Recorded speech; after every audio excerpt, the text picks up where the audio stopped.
So you got a mining rig that's not working.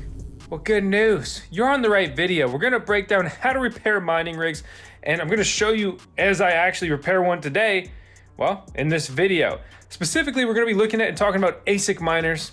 These are purpose-built mining rigs. This is very simple, very easy for the most part. Stick around and learn how. If you can hang a picture on the wall, you can repair an ASIC miner. I would much rather repair an ASIC miner than put a picture on the wall.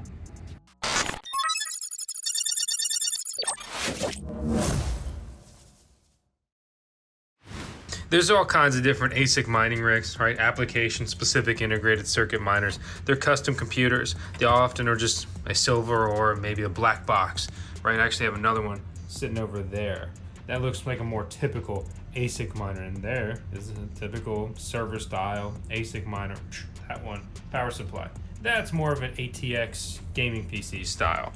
So you can see that this shorted out on the PCIe. This was it wasn't common, but it did happen to a lot of people with the goldshell box miners in their first generation. So this happened to the mini Doge, the KD box, a couple of the other ones, and definitely the mini Doge. The mini Doges had the biggest issue with this, followed by the CK boxes. Unfortunately for me, it happened to my CK box, and we're gonna be fixing that today. Contacted Goldshell, and they sent me a replacement control board. Okay, so when you have a replacement control board, well, it replaces the control board. And, I know, terrible explanation there, but it looks like this. And this is supposed to solve the issue. So this is a control board, and it plugs into the hash board. This is a hash board, right? This is the hash board. Under these big things are the actual ASIC chips. This is a heatsink. So the fans blow, the air goes over the heat sinks, keeps the device cool enough to operate. So first thing, we need to open this thing up. 4 screws we need to pop off. Small Phillips. The only concern is that the PCIe port was damaged when it shorted out. Normally what happens is it melts your connector a little bit, or unfortunately for some people, a lot. I've only had very small, little flare-ups here, but it's a scary thing. No one to my knowledge has ever had a fire occur due to this issue. It pretty much shorts out and stops, but definitely something to be aware of. Once you take those screws out, okay, there's 2 fan connectors on here. So this is the other hash board I already have out with the fan connectors reconnected.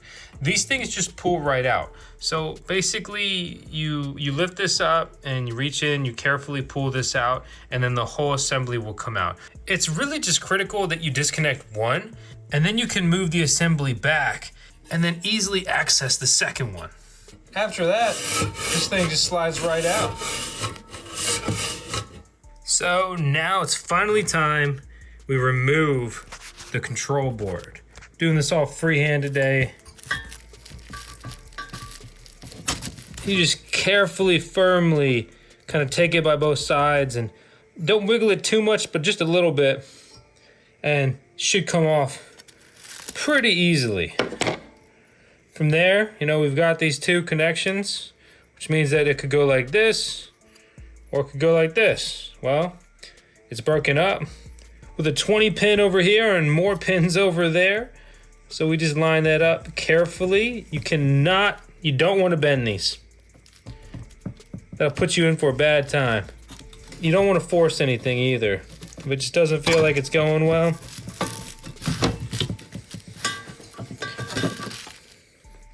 then just restart. You can see when you get it lined up properly, it goes on pretty easy.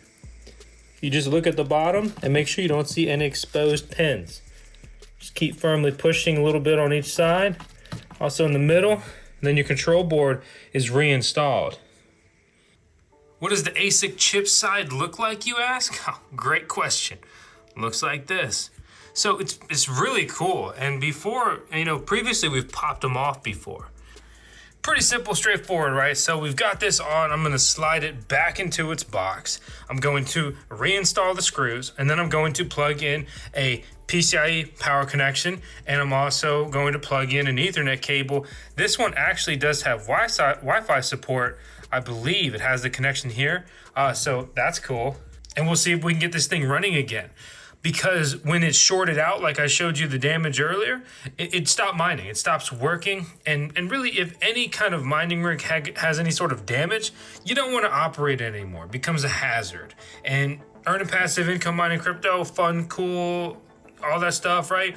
But if it becomes a hazard, well, nothing's worth burning your place down and endangering your friends, family, and above all, maybe like your pup. They can't just open the door if things go south. All right, screws reinstalled. Let's see if we can get this baby hashing again. All right, so I got a power supply, just using a simple gaming PC power supply. This is actually the original one that we used in our FPGA miner test build. Long story short, that project was abandoned, not profitable to be mining with FPGAs. So got that, and I personally don't really like to use anything less than gold, just because I get hit with some decently hard electricity rates. And so this is my PCIe connection. It's already inserted. The audible click. So internet's in, power's in, power's on. See green light? It's not the worst color we can get. So I just plugged it in, fired it up. I'm getting a solid red light with a solid blue light. The air is barely moving. It's not hot.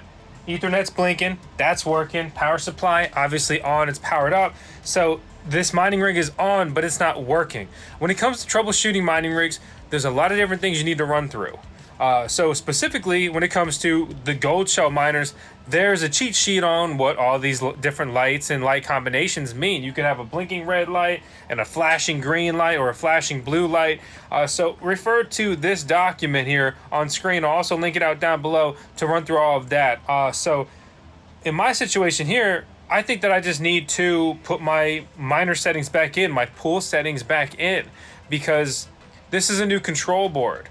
A new control board, it's the brains. So I logged into my router, I got the IP address. You can use something like, I think it's Fing, and it used to be Who's on my Wi-Fi. Basically, there's several applications that can help you scan your network, or if you're mining, you should really be able to log into your router. So I've done that, and I got the IP address. So this is specifically what it is. Mine are randomly generated. They pretty much just go up in number as I add more devices. The default language is never English, so switch it over to English. Unlock the device. The default password is always 12345678 Enter, never works, gotta click it. Save it if you want, doesn't matter. Miner not running, need some pool setting. So let's get some mining pools. So for me, I mine with DX pool normally, but there are some other options via BTC is another one that I use frequently, as well as F2 pool among others. So in this case, I'm gonna use DX pool. My username is specifically Voskcoin 4, and this is going to be CK box, and 123 is going to be my password. Also, I've got some referral and affiliate links down in the video description below. Please click them and support the channel if this content helped you at all. It helps keep this channel going. So that's going to be applied, and then I'll go ahead and add a backup here. In this era, you've got to make an account with all these different mining pools. You know, for better and worse, you don't need your wallet address, but you have to have all these different logins and stuff like that. Just one hash rate mode here, one algorithm. And a cool thing when it comes to troubleshooting also, if you're looking for a miner that's not performing well and you have a bunch, click the light indicator from the dashboard and it will bunch of blinking. Looks like the police are here, right? Well, that's the miner that you need to arrest. So we've input the information in the mining pool, and we can see that it now has a hash rate and it's rapidly going up. So really the final thing that you need to do here, we're gonna go look at the device because we're shooting this video, obviously just to kind of close it out like that. But we need to pull up the mining pool page. So here's DX pool, here's my sub account, Voskcoin 4, and you can see the CK box just popped up, it's active. We look at the performance, and well, it's actually too quick there to really see anything in the chart, but we can see the time and date is that it's submitting shares right now. That's what we want. It's working. Only thing you need to do is basically check back in a few hours or a day. Make sure that you're registering the full hash rate that you're supposed to be registering. It's exactly what we wanted to see. Blinking blue, solid green. Ethernet down there flashing, getting the read, blowing hot air. This device has been repaired. And just like that, we just got a mining rig that was down back into the fray, back into the fight. Pick them up, patch them up, put them back in. This is an ASIC miner. It needed a hash board repaired. It's a very common thing here with specifically that box series of the older generation. With the newer series, I haven't heard of these things happening. So that's good. You know, refine it as you move forward, stuff like that.